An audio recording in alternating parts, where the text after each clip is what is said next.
Ya estamos con Renato Perti aquí en este mediodía. Gracias por estos minutos, Renato, para recibirnos y para dialogar un poquito de estos cambios que propone. Por ejemplo, y ya para comenzar, los consejos desconcentrados que se proponen cambiar. ¿Qué le parece ese cambio? Un placer de estar acá y, por supuesto, nuevamente agradecerles a ustedes la preocupación por visibilizar y poner en el tapete la educación.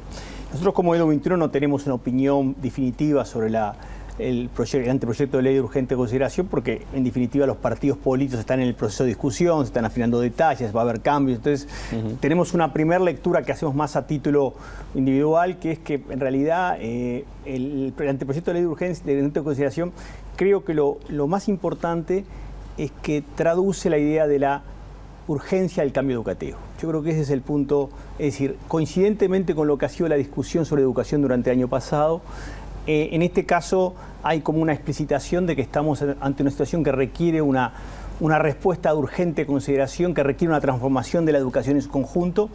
Y yendo al punto que tú mencionabas, nos parece que el anteproyecto, que por supuesto no queremos entrar en los detalles más finos, porque eso creo que es el proceso de diálogo que los partidos están teniendo en este mes con otras fuerzas sociales y por supuesto si el Edu 21 lo llaman también lo va a dar su opinión, es que hay como 2 o 3 elementos fundamentales que están detrás del anteproyecto de ley de urgente consideración en cuanto a su concepción. Primero, como tú decías, va hacia una idea de un sistema educativo más integrado. Esto es, el Uruguay tiene, como lo hemos discutido con ustedes varias veces acá, es un sistema muy fraccionado, muy fragmentado. Entonces muchas veces no hay claridad, ni en el mando educativo, ni en el liderazgo educativo, ni en la ejecución de las políticas. Entonces las políticas, que muchas veces pueden ser muy loables o muy necesarias, se diluyen o pierden impacto. Primer elemento central tiene que ver con la concepción del sistema educativo. El segundo tiene que ver con lo que tú mencionabas, Nicolás, que es el modelo de gobierno en la educación.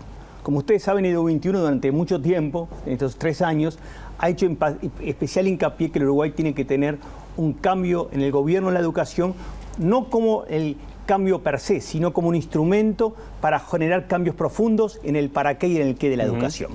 Y ahí, indudablemente, yo creo que se avanza en un punto importante, que estuvo presente en el documento Compromiso por el País, que estuvo presente en la discusión de la agenda educativa durante el año pasado, que es hacer un doble ensayo de transformación educativa institucional. Por un lado, darle un mayor protagonismo y liderazgo al Ministerio de Educación y Cultura, al Ministerio de Educación. Es decir, el Ministerio asume en este marco asume mucho más protagonismo porque es el responsable, y ahí creo que es un cambio importante tener en cuenta, es el responsable frente al Parlamento de presentar la política educativa nacional y además de eso, quienes van a integrar el CODICEN o quienes integran la dirección de la implementación de la política que está en el CODICEN, toman el compromiso, asumen el compromiso frente al Parlamento de alinearse con la política educativa nacional que el Ministerio de Educación y Cultura le plantea al Parlamento. Ese planteamiento estaba en el proyecto de Edu 21. Si tú vas al libro abierto de Edu 21 planteaba concretamente que el Ministerio de Educación y Cultura sea el responsable político frente al Ministerio de presentar el presupuesto quinquenal.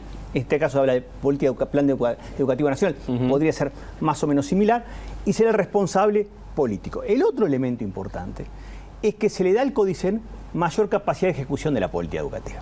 Tema sobre el cual hemos hablado muchas veces, porque cuando, por ejemplo, ahora estamos muy próximos al año lectivo y se empieza a discutir, bueno, cómo los docentes eligen sus horas docentes, cómo se distribuyen los recursos por los centros, siempre aparecen rispidez entre lo que opina el CODICEN, opina primaria, opina secundaria, y muchas veces tenemos la sensación, que nos estamos en el sistema educativo, de que no sabemos quién está al mando.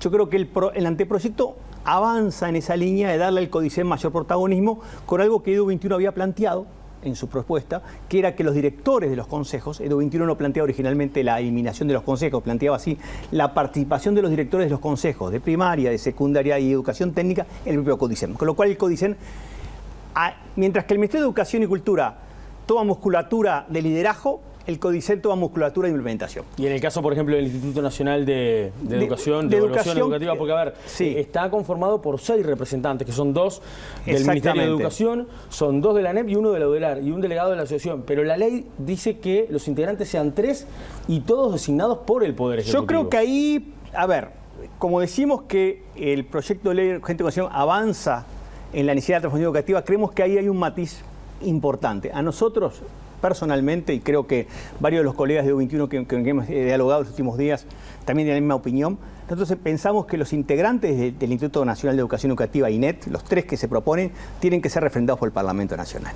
Es importante porque como es una institución que es la garante de la independencia técnica, la independencia en cuanto a la evaluación, y que ha sido violentada esa independencia durante estos últimos años, porque lamentablemente la dirección del INET hoy se ha transformado más en una comisaría política que en un resguardo de esa independencia técnica. Nos parece importante, Nicolás, que los 3 integrantes del INET sean refrendados por el Parlamento como garantía de independencia. En un acuerdo de todos los partidos. Porque ahí donde justamente es el rol del U21. Es decir, tratar de buscar acuerdos que sean transversales a todo el sistema de partidos políticos.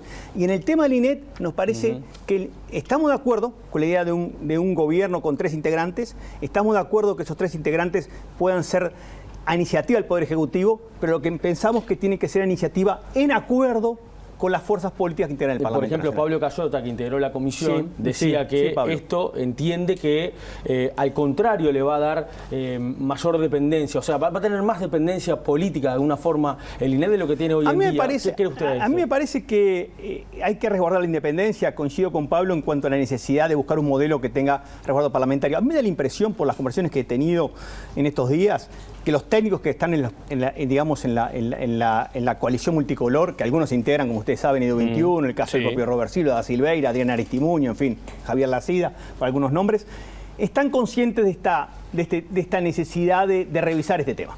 Yo no quiero adelantarme, me parece que hay un mes para revisar este tema y me da la impresión que si logramos un INET que tenga respaldo parlamentario, el país va a ganar en musculatura de independencia política y de garantía técnica que lamentablemente, como tú sabes, Nicolás, en los últimos meses, últimos años, por lo menos se ha puesto en discusión. Usted en una entrevista anterior decía, por ejemplo, que en la educación se necesitan cambios que sean integrales, profundos y progresivos. ¿Cree que de los que se propone en esta ley de urgente consideración se consideran de alguna forma estas puntualizaciones que decía? Creo que en alguna línea se va, que es la línea más institucional.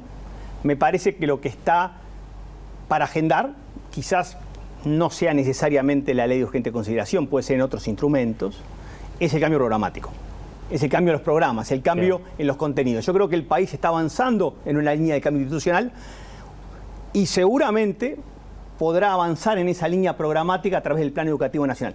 Pero ya trae esa colación un tema que no quiero dejar de pasar de lado. Hay cambios que pueden incorporarse en la ley de urgente consideración y hay polémicas, como siempre, y es bueno que en una democracia haya polémicas. No obstante lo cual, nosotros entendemos que el corto plazo no nos debe dejar de ver el mediano plazo. Esto es, el país en un plazo de 2-3 años tendría que tener una nueva ley de educación.